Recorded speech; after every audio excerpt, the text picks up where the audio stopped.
You know the Mark Cuban of today, right? The billionaire Shark Tank titan making these massive snap decisions worth millions.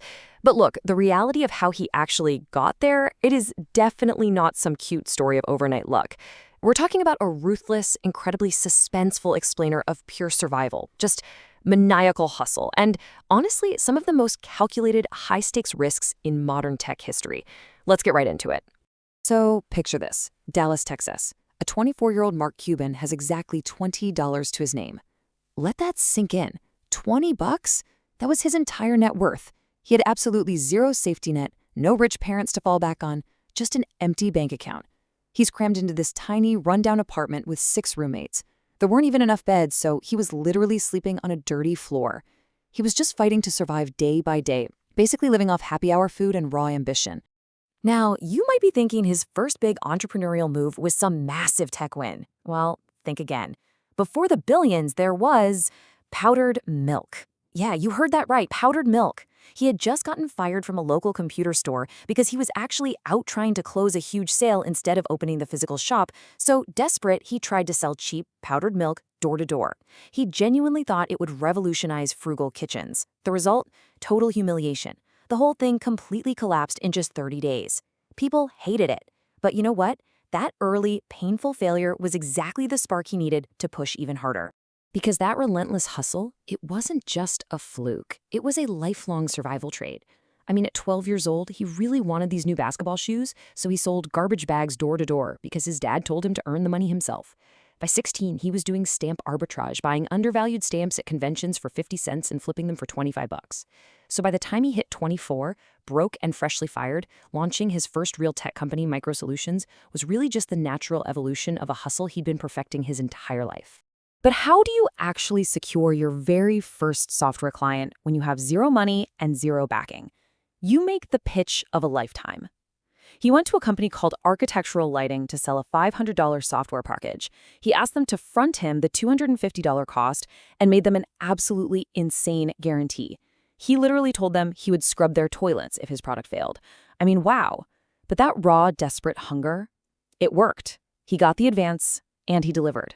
Here's the craziest part of the whole setup, though. Cuban actually had zero formal technology education.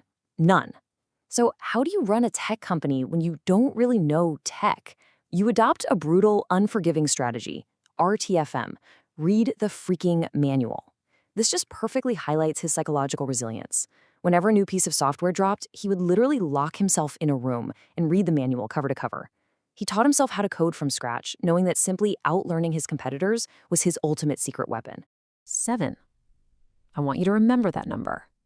For 7 straight years, Mark Cuban worked with an obsession that honestly bordered on madness. 0 vacations, 0 days off. For 7 whole years, he operated under this intense, paranoid belief that there was always someone out there working 24 hours a day, actively trying to destroy his business. This wasn't just working hard. This was sweat equity taken to a completely extreme cinematic level.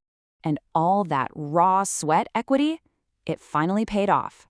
He successfully scaled MicroSolutions to $36 million in revenue with 80 employees. And then, in 1990, boom, he sells the company to CompuServe for $6 million. Suddenly, the kid who was sleeping on the floor with 20 bucks in his pocket is a multimillionaire. He proved that his insane work ethic was actually pure genius. He even took off his watch and threw it away, vowing he would never, ever be on anyone else's time again. Now, most people, they take that $6 million and disappear to a beach somewhere. But Cuban isn't most people. So here is the $1 million, or well, $1 billion question. How does a newly minted millionaire take an unprecedented gamble on the very early internet to multiply his wealth by almost 1,000 times in a single decade? The breakthrough actually came from a totally casual lunch meeting. It was 1994 at a California pizza kitchen with his buddy Todd Wagner. They were chatting about this brand new thing called the internet and bonding over their shared obsession with Indiana University basketball. And that sparked a wild idea. They literally hooked up an 8-hour VCR just to stream local basketball games online. They called it AudioNet. Guys, they were effectively the YouTube of their day, way before broadband was even a household term. They streamed audio, they streamed video, and they completely dominated that early digital frontier. That wild, highly risky internet experiment morphed into broadcast.com. And then, right at the absolute peak of the dot-com boom, in 1999, Cuban pulled off a jaw-dropping deal. Yahoo acquired Broadcast.com for a staggering $5.7 billion in stock. $5.7 billion. Just wrap your head around that trajectory for a second. From $20 to $6 million to billions. It goes down as one of the largest, most monumental acquisitions of that entire era. But hold on, because there is a massive, terrifying catch to this deal. Cuban's personal payout was 14.6 million shares of Yahoo, valuing his specific fortune at about $1.4 billion. But legally, he was locked in. He couldn't sell a single share for 3 whole years. And remember, we're talking about the late 90s tech market here. It was incredibly volatile. The dot-com bubble was very visibly swelling up. If Yahoo's stocks tanked before his 3 years were up, he risked absolute financial ruin. So, to secure the bag, Cuban executed what is frankly a genius financial maneuver known as a costless collar. Basically, he brought in financial experts to help him buy the right to sell his Yahoo stock at a specific, lower price. This protected him if the market suddenly crashed. Now, to pay for that expensive protection, he simultaneously sold the right for someone else to buy his stock if it hit a much higher price, which capped his upside. He essentially froze the value of his shares right where they were. It was an incredibly complex, brilliant lifeline. This was the ultimate test of business acumen. Think about the choice here.